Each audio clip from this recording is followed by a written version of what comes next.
Hi everyone, phenols पढ़ रहे थे हम लोग और इसमें फिनॉल बनाने के जितने भी कॉमन मेथड्स थे उन मेथड्स को हमने पढ़ा। आज जो है इस चैप्टर को आगे प्रोसीड करेंगे, जिसमें सबसे पहले हम लोग फिनॉल के फिजिकल प्रॉपर्टीज की बात करेंगे। फिनॉल एक पर्टिकुलर कंपाउंड जिसको हाइड्रोक्सी बेंजीन, बेंजीनॉल या कार्बोलिक एसिड के नाम से भी हम लोग जानते हैं। फिनॉल यदि प्योर हो तो वह एक कलरलेस लिक्विड है, और यदि उस फिनॉल को एयर और लाइट के संपर्क में एक्सपोज कर दिया जाए, खुला छोड़ दिया जाए, तो एरियल ऑक्सीडेशन के चलते उसका कलर हो जाता है रेडिश ब्राउन।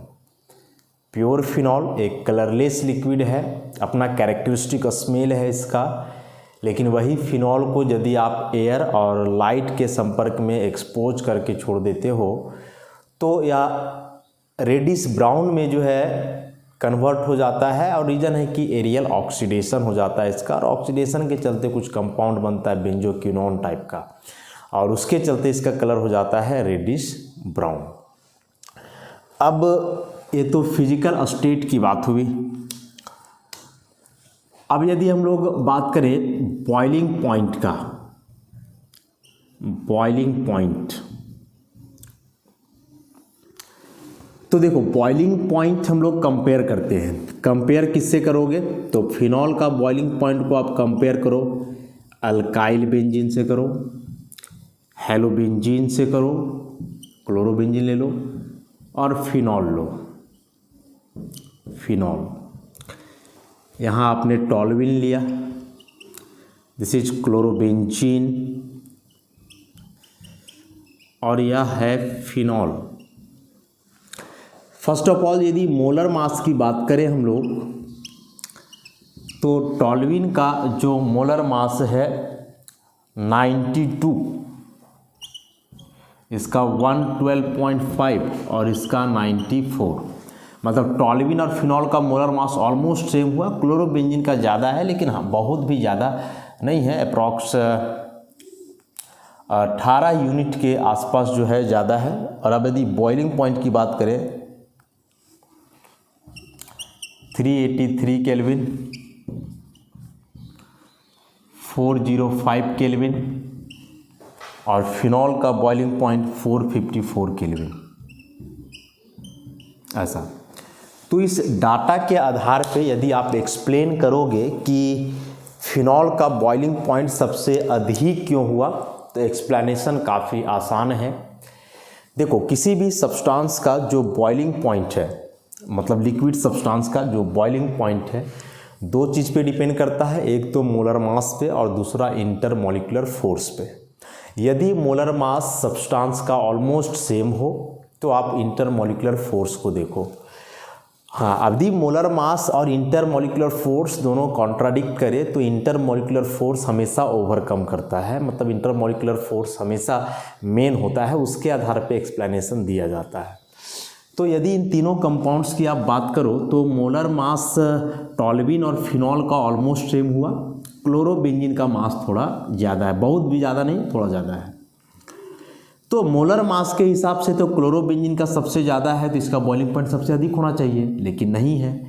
अब नहीं है, इसका मतलब हुआ कि क्लोरोबेंजीन मॉलिक्यूल के बीच जो इंटरमॉलिक्यूलर फोर्स है वह वीक होगा फिनॉल की तुलना में। तो देखो, लिक्विड मॉलिक्यूल्स के बीच दो ही प्रकार का फोर्स ऑपरेट होते हैं, आइदर हाइड्रोजन बॉन्ड या वैन डर वाल फोर्स। अब वैन डर वाल फोर्स में वह डायपोल हो सकता है, डायपोल इंड्यूस्ड डायपोल हो सकता है, डिस्पर्सन फोर्स हो सकता है, तो वह डिपेंड करेगा मॉलिक्यूल के नेचर पे। या जो टॉल्यूइन है यह प्योरली नॉन पोलर कंपाउंड है, और नॉन पोलर कंपाउंड के मॉलिक्यूल्स के बीच जो है फोर्स जो ऑपरेट होता है वह डिस्पर्सन फोर्स होता है। तो टॉल्यूइन के मॉलिक्यूल्स आपस में डिस्पर्सन फोर्स से जुड़े हुए हैं। Chlorobenzene is somewhat polar, chlorobenzene polar है, और पोलर मॉलिक्यूल्स के बीच जो फोर्स ऑपरेट होता है उसको हम लोग डायपोल इंटरैक्शन बोलते हैं, डायपोल इंटरैक्शन। फिनॉल भी एक पोलर मॉलिक्यूल है, स्टार्टिंग में हम लोग देखे थे, इसका नेट डायपोल मोमेंट होता है। और फिनॉल के मॉलिक्यूल्स जो आपस में जुड़े हुए हैं वे जुड़े हुए हैं हाइड्रोजन बॉन्ड से, हाइड्रोजन बॉन्ड से। अब यदि इस तीनों फोर्स के स्ट्रेंथ की बात करो तो hydrogen bond is the strongest, followed by dipole dipole interaction, and dispersion force is the weakest. मतलब टॉल्यूइन के मॉलिक्यूल्स आपस में डिस्पर्सन फोर्स से जुड़े हुए हैं, जो कि सबसे वीक फोर्स है। उससे स्ट्रॉन्ग फोर्स से क्लोरोबेंजीन के मॉलिक्यूल्स जुड़े हुए हैं, डायपोल डायपोल इंटरैक्शन, और इससे भी स्ट्रॉन्ग फोर्स से फिनॉल के मॉलिक्यूल्स जुड़े हुए हैं हाइड्रोजन बॉन्ड से। अब चूंकि फिनॉल के मॉलिक्यूल्स के बीच एक स्ट्रॉन्ग फोर्स ऑपरेट हो रहा है hydrogen bond, that's why it has highest boiling point among all these. कि फिनॉल का जो बॉइलिंग पॉइंट इन तीनों में सबसे ज़्यादा है, उसका एक ही रीज़न हुआ कि फिनॉल के मॉलिक्यूल्स तो एक पोलर हुए, और पोलर में भी हाइड्रोजन बॉन्ड बनाने के कैपेबल है। हाइड्रोजन बॉन्ड बनाने के लिए कैपेबल क्यों है? ये हाइड्रोजन बॉन्डिंग का कंडीशन हम लोग पढ़े हैं कि यदि किसी सिस्टम में OH हो, NH हो या FH बॉन्ड हो, पोलर बॉन्ड, तो वे हाइड्रोजन बॉन्ड बनाते हैं। तो फिनॉल के मॉलिक्यूल्स आपस में हाइड्रोजन बॉन्ड से जुड़े होते हैं, जो कि स्ट्रॉन्गेस्ट फोर्स है लिक्विड मॉलिक्यूल के बीच ऑपरेट होने वाला, इसलिए फिनॉल का बॉइलिंग पॉइंट सबसे ज़्यादा है। मोलर मास की कंपेयर करोगे तो इसके तुलना में तो मोलर मास इसका ज़्यादा हुआ, तो सब ज़्यादा होना चाहिए, लेकिन नहीं, मोलर मास भले ही ज़्यादा है, लेकिन इसके मॉलिक्यूल्स के बीच लगने वाला जो फोर्स है डायपोल डायपोल, वह हाइड्रोजन बॉन्ड से कहीं कमज़ोर है। और चूँकि मॉलिक्यूल्स आपस में वीक फोर्स से जुड़े हुए हैं, तो जाहिर सी बात है कि इसका बॉइलिंग पॉइंट कम होगा। बॉइलिंग पॉइंट कहने का मतलब हुआ कि उस लिक्विड मॉलिक्यूल को आप वेपर में कन्वर्ट करने के लिए जो टेम्परेचर दोगे, इवन वह वेपर मॉलिक्यूल जो होंगे वे जो प्रेशर लगाएंगे, वेपर प्रेशर वह 1 एटमॉस्फेरिक के बराबर होगा, तो वह उसका बॉइलिंग पॉइंट कहलाता है। तो मॉलिक्यूल का जितना आसानी से इवापोरेशन होगा, मॉलिक्यूल्स उतना ज़्यादा जो है प्रेशर लगाएंगे जाकर के वेपर फेज में, और बॉइलिंग पॉइंट उसका उतना ही जो है कम होगा। तो सबसे वीक फोर्स है टॉल्यूइन मॉलिक्यूल के बीच, इसलिए इसका बॉइलिंग पॉइंट सबसे कम, इससे ज़्यादा क्लोरोबेंजीन और सबसे ज़्यादा फिनॉल। तो फिनॉल के मॉलिक्यूल्स आपस में हाइड्रोजन बॉन्ड से कैसे जुड़े हुए हैं उसको हम लोग देख सकते हैं। फिनॉल के मॉलिक्यूल्स आपस में हाइड्रोजन बॉन्ड से जुड़े हुए हैं किस प्रकार से? तो जैसे यह फिनॉल OH बॉन्ड है ना, ऑक्सीजन हाइड्रोजन का इलेक्ट्रोनेगेटिविटी में अंतर है, तो इस पर आप दे सकते हो partial plus partial minus. Again phenol का दूसरा मॉलिक्यूल, फिर से यहाँ पार्शियल माइनस पार्शियल प्लस, फिर फिनॉल का एक और मॉलिक्यूल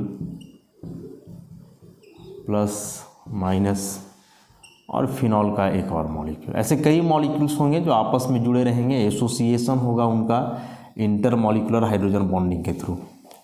तो सब में देखो OH बॉन्ड है जो कि पोलर बॉन्ड है, तो इसका हाइड्रोजन और ऑक्सीजन के बीच यहाँ होगा इंटरेक्शन, यहाँ भी और यहाँ भी। तो ये सभी जो बॉन्ड बने, these are intermolecular hydrogen bonds, intermolecular hydrogen bonds. और इस इंटरमॉलिक्यूलर हाइड्रोजन बॉन्डिंग के चलते जो है मॉलिक्यूल्स का एसोसिएशन होता है, that's why phenol has very high boiling point compare to halobenzene and alkyl benzene of comparable molar masses. तो यदि एग्जामिनेशन में आता है कि फिनॉल का बॉइलिंग पॉइंट अल्काइल बेंजीन या हेलोबेंजीन से अधिक क्यों होता है, तो एक सिंपल सा रीज़न हम लोग देंगे कि फिनॉल के मॉलिक्यूल्स आपस में एक स्ट्रॉन्ग हाइड्रोजन बॉन्ड से जुड़े हुए हैं, दैट्स वाई। अब हम लोग बात करें सॉल्युबिलिटी की, तो फिनॉल मॉलिक्यूल हाइड्रोजन बॉन्ड बनाने के काबिल है, पोलर है, और ये दोनों फैक्टर जो है वाटर में सॉल्युबिलिटी को इंडिकेट करता है। यदि कोई मॉलिक्यूल या कंपाउंड हाइड्रोजन बॉन्ड बनाने के काबिल है, और हाइड्रोजन बॉन्ड बनाने के काबिल है, तो ऑब्वियसली वह पोलर होगा ही होगा, तो वह वाटर में सॉल्युबल होगा। तो फिनॉल जो है वाटर में सॉल्युबल है, और उसका रीज़न है कि फिनॉल मॉलिक्यूल जो है वाटर के साथ हाइड्रोजन बॉन्डिंग बना सकता है। ऐसे आप वाटर मॉलिक्यूल के साथ हाइड्रोजन बॉन्डिंग दिखला सकते हो यहाँ से ऐसा। तो हाइड्रोजन बॉन्डिंग बनने के चलते फिनॉल वाटर में सॉल्युबल है। लेकिन यदि आप फिनॉल और अल्कोहल के सॉल्युबिलिटी को कंपेयर करोगे वाटर में, तो क्या बोलोगे आप? अल्कोहल में भी OH बॉन्ड है, यह भी वाटर मॉलिक्यूल के साथ हाइड्रोजन बॉन्ड बनाता है, तो सॉल्युबल तो यह मिथेनॉल भी होगा। तो फिर मिथेनॉल और फिनॉल में ज़्यादा सॉल्युबल कौन? ऑब्वियसली मिथेनॉल, क्योंकि मिथेनॉल में OH के अलावे यहाँ CH3 ग्रुप है, जबकि यहाँ जो एक बड़ा सा C6H5 ग्रुप है, बड़ा सा ग्रुप, और यह बड़ा सा ग्रुप तो नॉन पोलर है। और नॉन पोलर पार्ट आ जाएगा तो वाटर में सॉल्युबिलिटी तो डिक्रीज करेगा। तो फिनॉल वाटर में सॉल्युबल है लेकिन अल्कोहल से कम, और उसका रीजन कि फिनॉल में एक बड़ा सा नॉन पोलर एरोमेटिक रिंग है फिनाइल रिंग, और इस नॉन पोलर पार्ट के चलते जो है फिनॉल का सॉल्युबिलिटी वाटर में कम होता है इन कंपैरिजन टू अल्कोहल। तो यहाँ से ऑब्जेक्टिव क्वेश्चन भी आ सकता है या शॉर्ट आंसर टाइप क्वेश्चन कि phenol is less soluble than alcohol in water, explain, कि अल्कोहल की तुलना में फिनॉल वाटर में कम सॉल्युबल है, क्यों? तो एक ही रीजन देंगे इसका हम लोग, because phenol contains a large non-polar aromatic ring, that is phenyl ring, and due to the presence of this non-polar part, phenol is very less soluble in water in comparison to alcohol। ऐसा तो ये physical properties थे, physical state, boiling point और solubility. अब हम लोग आते हैं फिनॉल के केमिकल रिएक्शन पे, केमिकल प्रॉपर्टीज पे। केमिकल प्रॉपर्टीज तो देखो, फिनॉल के केमिकल रिएक्शंस के कई वजह हैं, और उसमें से दो मुख्य वजह जो है वो आप यदि यहाँ से देखोगे फिनॉल के स्ट्रक्चर से, तो पहला तो इसका रीज़न है कि फिनॉल में OH बॉन्ड पोलर है, और पोलैरिटी के चलते किसी भी कंपाउंड का रिएक्टिविटी इन्हांस करता है। तो यह पोलर नेचर के चलते एक पहला इसका रिएक्टिविटी हुआ, और दूसरा कि फिनॉल में यह एरोमेटिक रिंग है, और एरोमेटिक रिंग आए तो वहाँ electrophilic substitution reaction is very common. तो एक तो इलेक्ट्रोफिलिक सब्स्टिट्यूशन रिएक्शन फिनॉल के लिए होगा, या यूँ बोलो कि फिनॉल का मैक्सिमम रिएक्शन तो यही है, इलेक्ट्रोफिलिक सब्स्टिट्यूशन रिएक्शन ही, और कुछ रिएक्शंस इसके OH का पोलर बॉन्ड के नेचर के चलते होगा, या हम लोग बोलें कि इस हाइड्रोजन का एसिडिक नेचर के चलते होगा। तो देखते हैं कौन कौन से केमिकल रिएक्शंस ऑब्जर्व्ड किए गए हैं फिनॉल के लिए जो मोस्ट कॉमन है। तो इसमें से सबसे पहला है एसिडिक नेचर।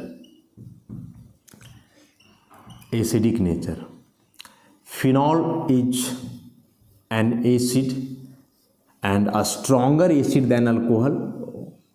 क्यों, एक्सप्लेन किया जाएगा आगे। तो जैसे आप यह फिनॉल लिए, फिनॉल में ऑक्सीजन हाइड्रोजन के बीच बॉन्ड है, and due to electronegativity difference the bond get polarised, where the more electronegative oxygen atom acquires a partial negative charge and the less electronegative hydrogen atom acquires the same magnitude of positive charge. And due to this polar nature of OH bond, it has tendency to release H+ ion, because this more electronegative oxygen atom can withdraw the bond pair of OH bond। और यदि ऐसा हुआ तो यह phenoxide बनेगा, phenoxide, और यहाँ से रिलीज होगा प्रोटोन, और ये प्रोटोन रिलीज होने के चलते अल्कोहल फिनॉल किस नेचर का है, एसिडिक नेचर का है।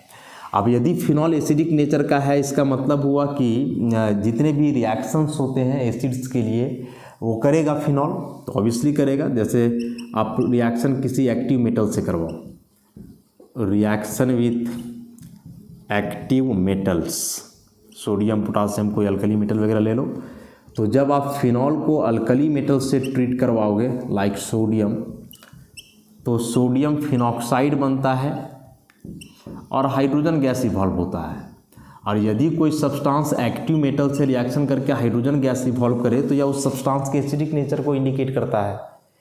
उसी प्रकार से जब फिनॉल का रिएक्शन आप कोई बेस से करवाओगे, common base alkali aqueous NaOH या KOH ले लो, तो यहाँ भी फिनॉक्साइड सॉल्ट और वाटर बनता है। अब यदि कोई सब्सटेंस बेस से रिएक्शन करके सॉल्ट और वाटर बनाता हो तो यह भी जो है एसिडिक नेचर को इंडिकेट करता है, सॉल्ट वाटर, तो यह तो बेस है, तो ऑब्वियसली ये क्या होने वाला है, एसिड होने वाला है।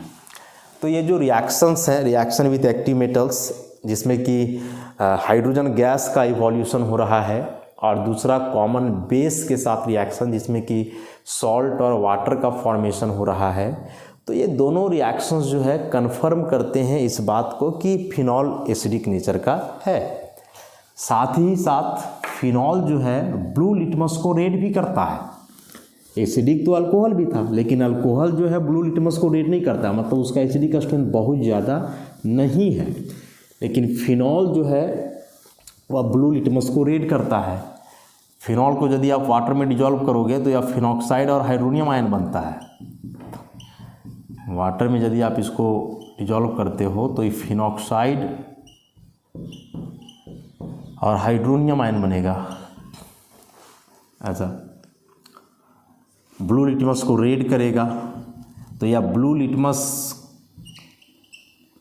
को रेड करना या फिर एक्टिव मेटल से रिएक्शन करके हाइड्रोजन गैस इवॉल्व करना या कॉमन बेस के साथ रिएक्शन करके सॉल्ट और वाटर बनाना, ये तीनों फैक्टर्स फिनॉल के एसिडिक नेचर को ही इंडिकेट कर रहे हैं। अब हम लोग एक्सप्लेन करेंगे कि व्हाई फिनॉल इज एसिडिक। तो ये तीनों रिएक्शन के आधार पे आपने बोला कि हाँ एसिडिक नेचर होगा, लेकिन किस आधार पे होगा।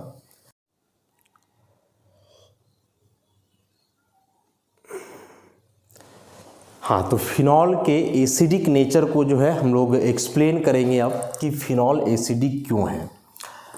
तो सबसे पहला फैक्टर तो हुआ कि फिनॉल का या जो OH बॉन्ड है वह पोलर नेचर का है। पोलर है क्योंकि ऑक्सीजन का इलेक्ट्रोनेगेटिविटी ज़्यादा है तो वह बॉन्ड पेयर के इलेक्ट्रॉन को विड्रॉ करेगा और उस पर आ जाएगा नेगेटिव और H पे रहेगा पॉजिटिव। तो फाइनली यह H+ यहाँ से रिलीज होगा in the form of proton और बनेगा फिनॉक्साइड आयन। चूँकि फिनॉल H+ रिलीज कर रहा है तो यह एक एसिड हुआ, और जब कोई एसिड H+ रिलीज करे तो जो उसका काउंटर आयन बनेगा, जो नेगेटिव आयन बनेगा, वह कहलाएगा उसका कंजुगेट बेस। एसिड है क्योंकि H+ रिलीज किया, तो अब यह जो फिनॉक्साइड बनाया है O- है ना, तो वापस H+ को गेन करना चाहेगा और H+ आयन एक्सेप्टर कहलाता है बेस। लेकिन यह ओरिजिनली बेस नहीं है, यह बना है इस एसिड का प्रोटॉन लॉस से। तो यदि कोई बेस एसिड का प्रोटॉन लॉस होने से बने तो वह कहलाता है उसका कंजुगेट बेस, मतलब इसका कंजुगेट बेस हुआ। अब कोई सब्सटेंस एसिडिक होगा तो स्ट्रॉन्ग एसिड होगा कि वीक एसिड होगा, यह डिपेंड करता है उसका कंजुगेट बेस के स्टेबिलिटी पे। यदि कंजुगेट बेस ज़्यादा स्टेबल है तो एसिड काफ़ी स्ट्रॉन्ग होगा, और यदि कंजुगेट बेस कम स्टेबल है तो एसिड वीक होगा। तुम ही सोचो कि यह फिनॉल एसिडिक है तो H+ रिलीज किया। अब मान लो कि यह H+ रिलीज करने के बाद पहले से कम स्टेबल हो, तो क्यों H+ रिलीज करना चाहेगा? नहीं चाहेगा। और जब H+ रिलीज करना नहीं चाहेगा तो वह एक वीक एसिड होगा। लेकिन यदि वह H+ रिलीज करने के बाद पहले से ज़्यादा स्टेबल हो रहा है तो हमेशा चाहेगा कि H+ रिलीज करे, और उस केस में जो है वह एक स्ट्रॉन्ग एसिड का काम करेगा। मतलब आप कोई भोजन कर रहे हो और यदि आप वह खाना खाने के बाद पहले से ज़्यादा कंफर्टेबल फील कर रहे हो तो हमेशा जो है आप वह खाना खाना चाहोगे।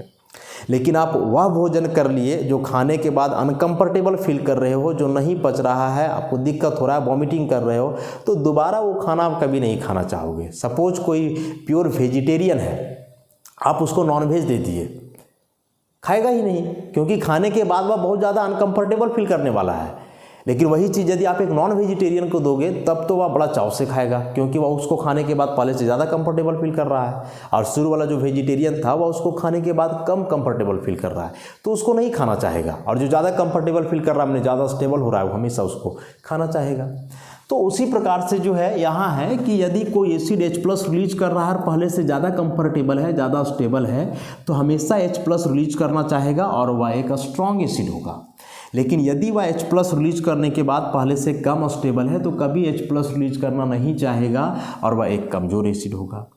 तो यह फिनॉल और फिनॉक्साइड दोनों में ज़्यादा स्टेबल कौन है? यदि फिनॉक्साइड ज़्यादा स्टेबल है तो ये हमेशा बनेगा, और बनेगा कब? जब ये H+ रिलीज करेगा, तो ये हमेशा H+ रिलीज करना चाहेगा और स्ट्रॉन्ग एसिड होगा।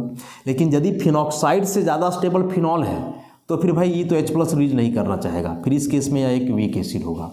तो हम लोग स्टेबिलिटी चेक करने वाले हैं यहाँ फिनॉल और फिनॉक्साइड का, और ऑब्वियसली चूंकि फिनॉल फिनॉक्साइड एक कंजुगेटेड सिस्टम है तो स्टेबिलिटी आप रेजोनेंस के आधार पे ही एक्सप्लेन करोगे। फिनॉल के लिए रेजोनेंस बनाया गया है, रेजोनेटिंग स्ट्रक्चर्स। फिनॉल में यह जो OH ग्रुप है इलेक्ट्रॉन डोनेटिंग ग्रुप है, जिसका +R और या +M इफेक्ट होता है, और इस इलेक्ट्रॉन डोनेटिंग नेचर के चलते ये अपना लोन पेयर को डोनेट करेगा बेंजीन रिंग के तरफ। तो ऐसा करने से बेंजीन के ऑर्थो और पारा पे नेगेटिव चार्ज आएंगे और ऐसे रेजोनेटिंग स्ट्रक्चर्स बनेंगे। टोटल 5 रेजोनेटिंग स्ट्रक्चर्स बने। अब जो फिनॉक्साइड है एक बार हम लोग उसके रेजोनेंस को बनाएं। फिनॉक्साइड आयन के रेजोनेटिंग स्ट्रक्चर्स को कंसिडर किया जाए तो this one is phenoxide ion. तो आप जब यहाँ रेजोनेंस दिखाओगे तो यहाँ भी कुछ वही काम होने वाला है ऐसा। तो यहाँ भी कई रेजोनेटिंग स्ट्रक्चर्स बनेंगे। ये 2 electron negative, double bond O, यहाँ का नेगेटिव चार्ज हट जाएगा। अब फिर इसका डिलोकलाइजेशन करते रहना है।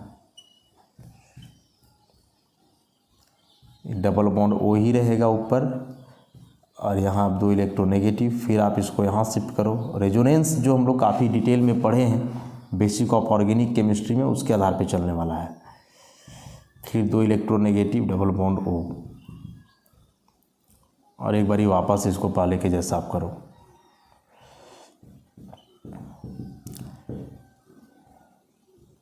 ऐसा इसको मान लिया जाए structure number 6। This one is 7, 8, 9, 10। और अब जो है फिनॉल फिनॉक्साइड दोनों का रेजोनेटिंग स्ट्रक्चर्स ड्रॉ किया हुआ है। अब ये दोनों के रेजोनेटिंग स्ट्रक्चर से हम लोग क्या कंक्लूजन निकालने वाले हैं उसको समझना है बस। तो हम लोग को एक्सप्लेन करना है केवल एसिडिक नेचर। एसिडिक नेचर में भी फिनॉल और फिनॉक्साइड का स्टेबिलिटी को कंपेयर करना है। तो रेजोनेंस का जो थ्योरी है वह बोलता है कि यदि किसी सिस्टम का रेजोनेटिंग स्ट्रक्चर ज़्यादा बन रहा हो तो वह ज़्यादा स्टेबल होगा, कम बन रहा हो तो कम स्टेबल होगा। मतलब सिस्टम का stability number of resonating structures पे डिपेंड करेगा। तो वो फैक्टर तो यहाँ काम नहीं करने वाला है, क्योंकि फिनॉल के भी 5 रेजोनेटिंग स्ट्रक्चर्स हैं और फिनॉक्साइड के भी 5 रेजोनेटिंग स्ट्रक्चर्स हैं। और जब ये दोनों के 5-5 रेजोनेटिंग स्ट्रक्चर्स हैं तो फिर आप नंबर ऑफ रेजोनेटिंग स्ट्रक्चर्स के आधार पे तो स्टेबिलिटी एक्सप्लेन नहीं कर सकते हो। तो अब किस आधार पे करेंगे? तो देखो, फिनॉल में जो OH ग्रुप है इलेक्ट्रॉन डोनेटिंग है, और जब यह ऑक्सीजन अपना इलेक्ट्रॉन डोनेट कर रहा है बेंजीन रिंग की तरफ तो ऑक्सीजन पे आ जा रहा है पॉजिटिव चार्ज। ऑक्सीजन एक मोर इलेक्ट्रोनेगेटिव एलिमेंट है, उस पर प्लस चार्ज आना इसके इलेक्ट्रॉन विड्रॉइंग पावर को और इन्हांस करेगा, बढ़ाएगा। एक तो ऑक्सीजन पहले से ज़्यादा इलेक्ट्रोनेगेटिव है तो वह हाइड्रोजन के इलेक्ट्रॉन को खींचेगा इलेक्ट्रोनेगेटिविटी के आधार पे ही। लेकिन जब रेजोनेंस होगा और यह ऑक्सीजन अपना इलेक्ट्रॉन पेयर बेंजीन की तरफ देगा तो आएगा पॉजिटिव, और पॉजिटिव चार्ज आने के चलते बोले ना इसका इलेक्ट्रॉन विड्रॉइंग पावर बहुत ज़्यादा बढ़ेगा, और अब वह हाइड्रोजन के इलेक्ट्रॉन को और तेज़ी से खींचेगा। और जब हाइड्रोजन के इलेक्ट्रॉन को और तेज़ी से खींचेगा तो हाइड्रोजन उतना ही जल्दी H+ के रूप में बाहर होगा और यह एक स्ट्रॉन्ग एसिड होगा। तो H+ क्यों रिलीज हुआ इसको आप एक्सप्लेन कर दिए यहाँ कि एक तो बॉन्ड पोलर है और साथ ही साथ इस बॉन्ड का पोलैरिटी और बढ़ गया ऑक्सीजन पे पॉजिटिव चार्ज आने के चलते।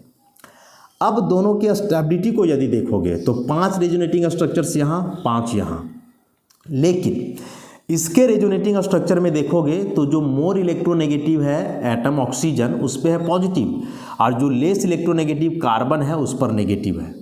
जबकि इसमें देखोगे तो इसमें ऑक्सीजन पे भी नेगेटिव है, कार्बन पे भी नेगेटिव है।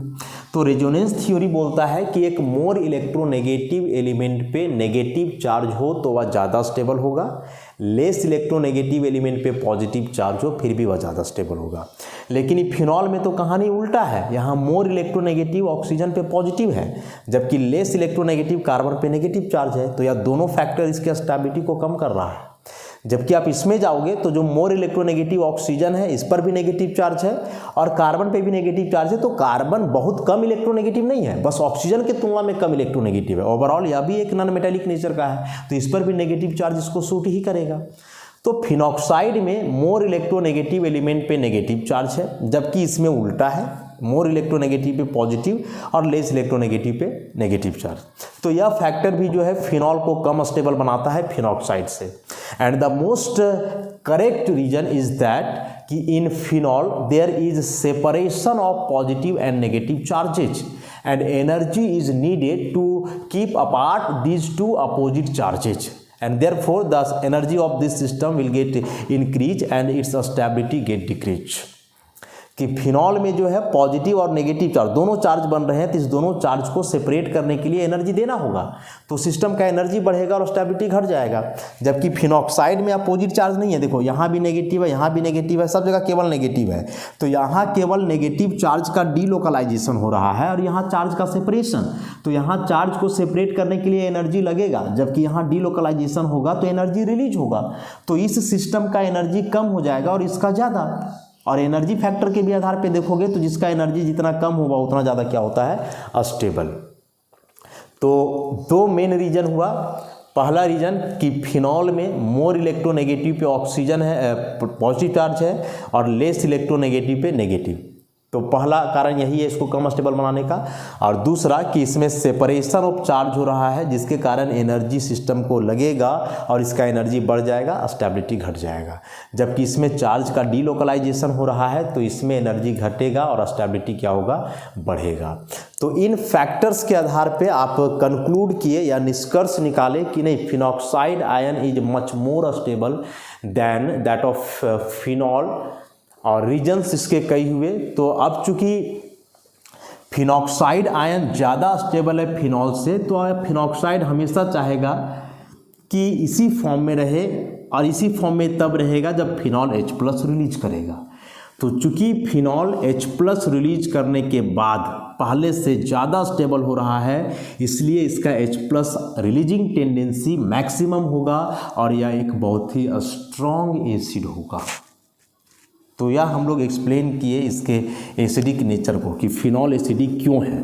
तो फिनॉल एसिडिक है OH बॉन्ड का पोलैरिटी के चलते, और OH बॉन्ड का पोलैरिटी और बढ़ जाता है OH का +R इफेक्ट के चलते, और H+ रिलीज करने के बाद जो फिनॉक्साइड बनता है वह भी फिनॉल से ज़्यादा स्टेबल है। इसलिए अब यह फिनॉक्साइड जितना ज़्यादा स्टेबल होगा यह उतना अधिक एसिडिक होगा। तो फिनॉक्साइड स्टेबल कब होगा, जब इसका नेगेटिव चार्ज डिस्पर्स करेगा। और नेगेटिव चार्ज डिस्पर्स कब करेगा, तो मान लो कि एक बार बेंजीन रिंग में कोई इलेक्ट्रॉन विड्रॉइंग ग्रुप लगा हुआ है और एक केस में इसमें कोई इलेक्ट्रॉन डोनेटिंग ग्रुप है। तो इलेक्ट्रॉन डोनेटिंग ग्रुप अपना इलेक्ट्रॉन डोनेट करेगा इसके तरफ, तो इसके नेगेटिव चार्ज को और बढ़ा देगा, जबकि इलेक्ट्रॉन विड्रॉइंग ग्रुप इसके इलेक्ट्रॉन को विड्रॉ करेगा, इसके नेगेटिव चार्ज के मैग्नीट्यूड को घटा देगा।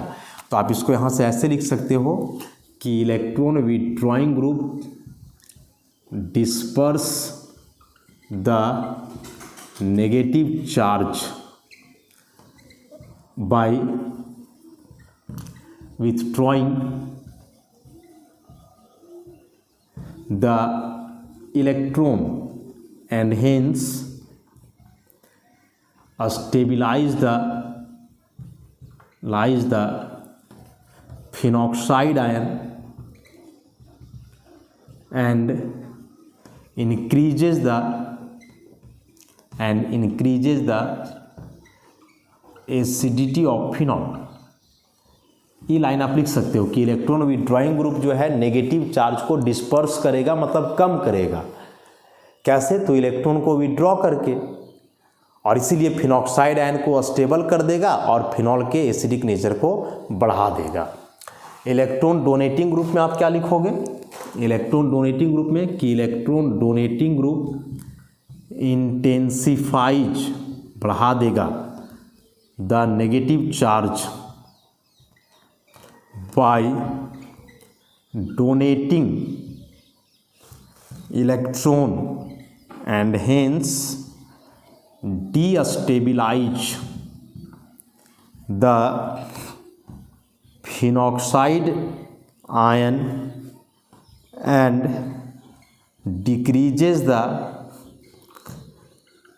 acidic strength or acidity of phenol। हम लोग को ओवरऑल देखना था इसका स्टेबिलिटी कि ई जितना ज़्यादा स्टेबल होगा H+ उतना जल्दी रिलीज करेगा और ज़्यादा स्ट्रॉन्ग एसिड होगा। तो ई ज़्यादा स्टेबल तब होगा जब इसका नेगेटिव चार्ज हटेगा, और नेगेटिव चार्ज कब हटेगा, जब कोई इलेक्ट्रॉन विड्रॉइंग ग्रुप हो जो इसके इलेक्ट्रॉन को ले। तो इलेक्ट्रॉन विड्रॉइंग ग्रुप रहने से फिनॉक्साइड आयन का स्टेबिलिटी बढ़ेगा और फिनॉल का एसिडिक स्ट्रेंथ बढ़ेगा। लेकिन यदि इलेक्ट्रॉन डोनेटिंग ग्रुप है तो इसका पहला तो नेगेटिव चार्ज बढ़ेगा, स्टेबिलिटी घटेगा, और स्टेबिलिटी घटेगा तो फिनॉल का H+ आयन रिलीजिंग टेंडेंसी घटेगा, मतलब इसका एसिडिक स्ट्रेंथ भी घट जाएगा। तो इस आधार पे यदि हम लोग अब देखें एसिडिक स्ट्रेंथ को तो आप ऐसे देख सकते हो इसको,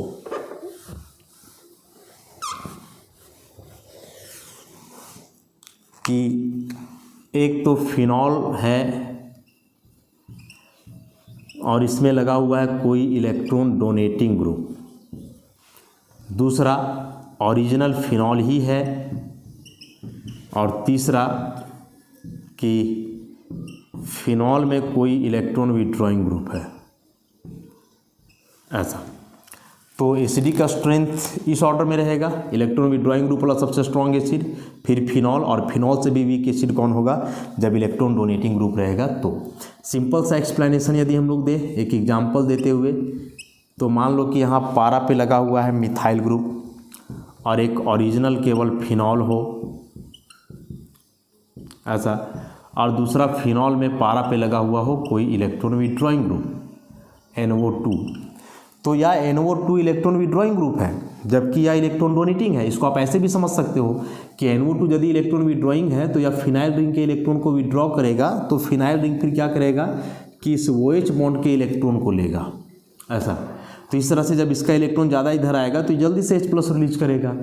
यहाँ तो वैसा कोई फैक्टर ही नहीं है, जबकि यहाँ उल्टा है कि यह अल्काइल ग्रुप ही अपना इलेक्ट्रॉन देगा फिनाइल को, तो यह फिनाइल जो है अपना इलेक्ट्रॉन देना चाहेगा ऑक्सीजन की तरफ, तो ऑक्सीजन की तरफ जब इलेक्ट्रॉन मिलेगा तो यह ऑक्सीजन हाइड्रोजन के इलेक्ट्रॉन को विड्रॉ नहीं करेगा, मतलब सबसे कम इलेक्ट्रॉन विड्रॉ होगा यहाँ, ऐसे डॉटेड से दिखाओ। यहाँ तो नॉर्मल है, यहाँ पूरा आप ऐसे दिखा दो, और यहाँ उससे भी ज़्यादा इलेक्ट्रॉन लेगा, डबल एरो।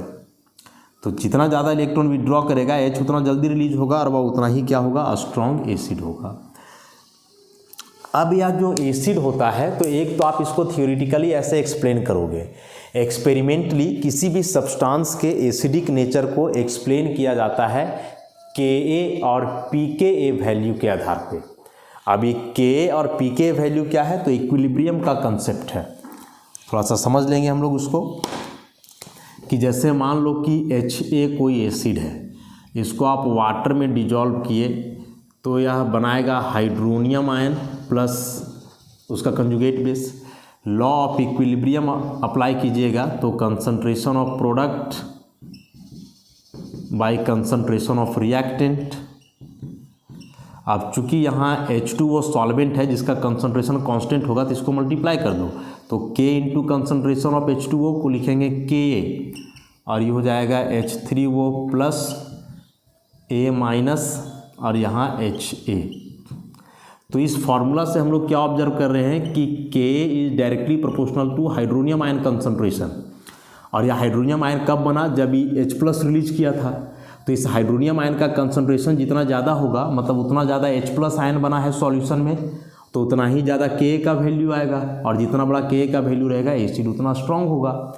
अब इसे ही एक होता है pKa बराबर log 1/K।